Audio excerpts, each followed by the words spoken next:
The following is a presentation of the Eagles Sports Network. Well, it's going to be a great night. It's going to be a great night, number one, because we get to play at home. That's going to be an exciting thing for our kids, and we need a home game. We're ready for that to happen. I think the excitement about making this game an event, the first home game an event, and hopefully thereafter every home game be an event. Got some good plans, and people have helped all over campus, and trying to make some special activities happen so that we can have a great crowd for this game.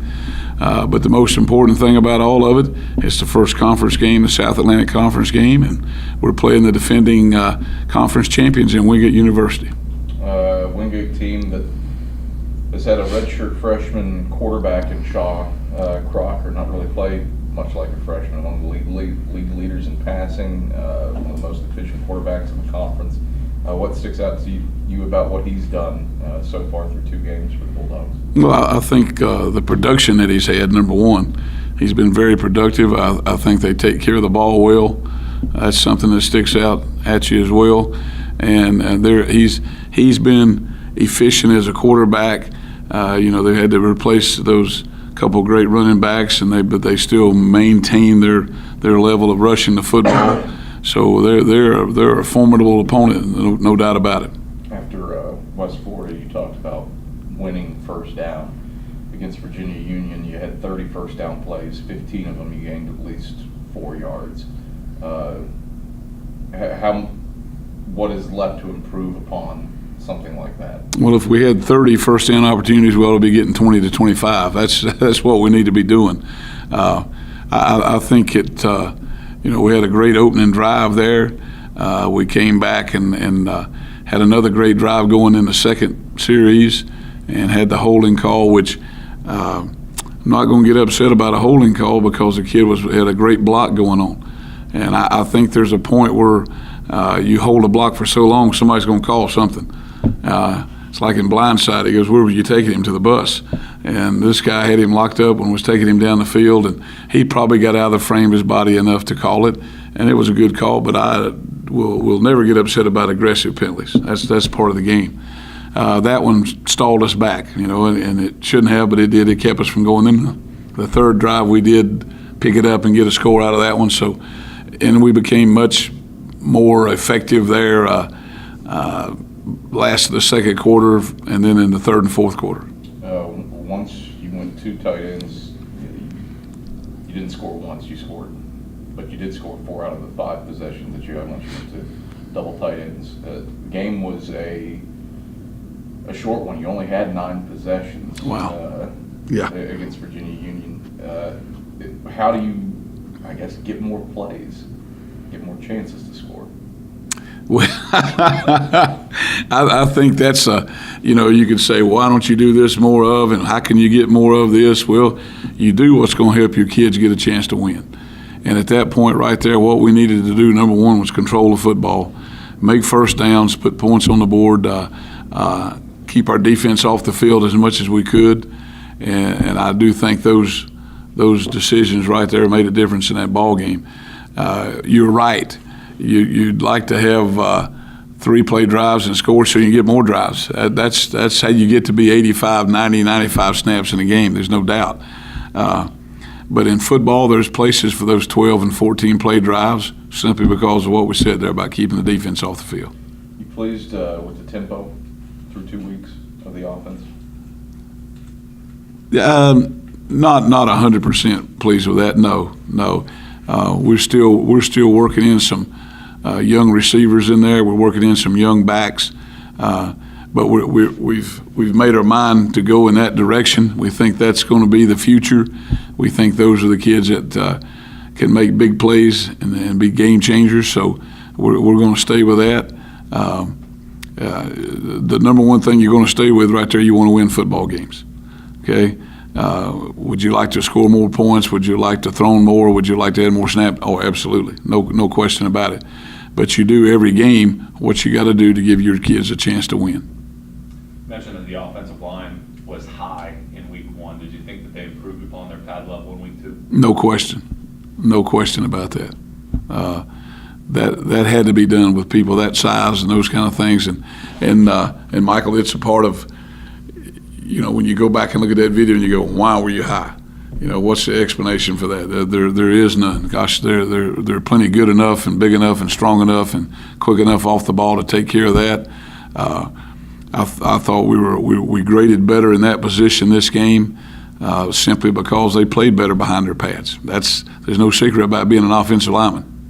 We mentioned the depth defensive line last week. You were able to work in guys like Javon Barnes, Ken Spiller, those guys. How do you think that the collective group performed last week? Well, I know that they're not very happy about the number of missed tackles we had. That 250-pound running back had something to do with that. But still, we had too many arm tackles, that type of thing. So we had way too many missed tackles. Had kids that were in position to make plays, and just offense or defense or special teams. When you get in position, that's your job as a player is to make plays.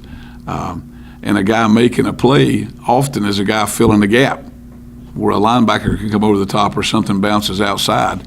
And I think up front, a lot of the times we had the right things where you make that big back bounce outside. Now, when he bounces outside, somebody better be filling that gap and making the tackle.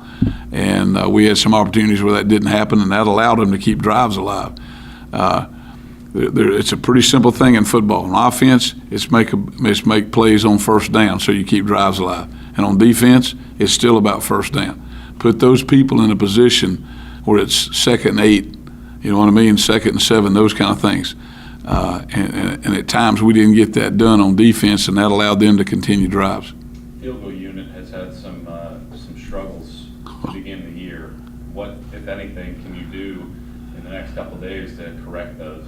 Well, we're starting on that right away. We had one young man that was very excited after we went those few snaps and scored a touchdown and ran off the field and left us with one short. And I'm looking at it thinking we've overloaded one side, and I'm getting ready to call timeout and the ball snap.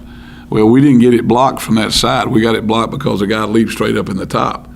In the same way with the second one, the extra point there was blocked. So we've got to make sure that number one part of that is you short protection is there. We've got to get the ball up higher and faster, to get that done. So we have work started this week getting that one done. There's overall execution situations through the first 2 weeks, some penalties, some missed assignments. Do you do anything to kind of control some of their discipline over the next couple of days and kind of correct some of those issues? Well, we had after the West Florida game, we had a community run. Okay, and that was done for that, and then we had individuals, and this morning we had an individual there early for a fix-it, and we will address those today as far as a community run. Aggressive penalties are part of the game of football. I can live with those. But the penalties that aren't very smart penalties, that's a pre-snap penalty on offense and a pre-snap penalty on defense. Now, we had 3 on offense and we had 4 on defense, and that's a hard count on defense, and they're geeked up and ready to go. That's called discipline. You got to handle that part. That's also what happens. Maybe you get a little tired, a little weak, and you're not quite as focused as you need to be. Those on offense, there are no excuses. Okay, we'll play people that on the other side of the ball maybe holler and jump and move and all that. That doesn't matter. You got to be disciplined enough and strong-willed enough to overcome that. So we're working through those situations, yes. We've eliminated some this week, but the great thing we eliminated was major penalties. Okay, we eliminated those, which was fantastic.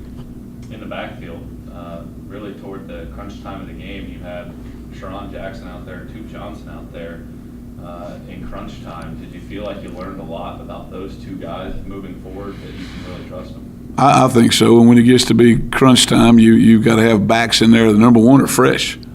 And you see what a guy like Anthony Wimbush did when he's fresh. Okay, so you want to keep those fresh legs, and we're still looking to find the right combinations of the first group, the second group, and the third group, because you would like in this offense to keep 3 groups running, that you could send them in there and that you don't back up any. To get a guy, Tuke Johnson, for his second college game, to get him in the game and to be able to do that, that's a great growing up opportunity for him. He had some success. but at least he was under fire. And, it's not like going through a team time where you maybe can make a mistake. Hey, he had to be on task, and he was. B.J. Muckelbeam, their All-American return man and All-Conference receiver. What do you need to do to keep the ball out of his hands? We need to get him graduated. All right, that's one thing. But he makes plays. He makes plays, and he is going to be in a situation where he makes plays. You've got to just limit big plays, and I think that's a key on defense, is that make people earn what they get. Okay, make them work their way through that. Be smart in the kicking game, where you're trying to keep the ball out of his hands, obviously, because he is a playmaker for him. But number one, you got to be aware he's on the field. But number one, you got to have that philosophy. That wide receiver, they're about as loaded as anybody. Yes. Just how talented are they with their pass catchers? Oh, I think they're very explosive. That's what scares you. They are explosive. They're going to throw the ball to help move the chains. But if you miss a tackle, you've given up a touchdown. Okay, so they're using part of their pass package like we would in our offense, using the pitch.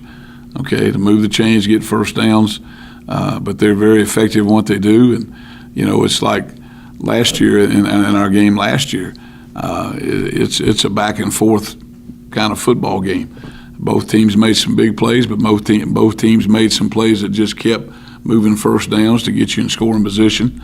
And we've definitely have to be on task with our kicking game, no question.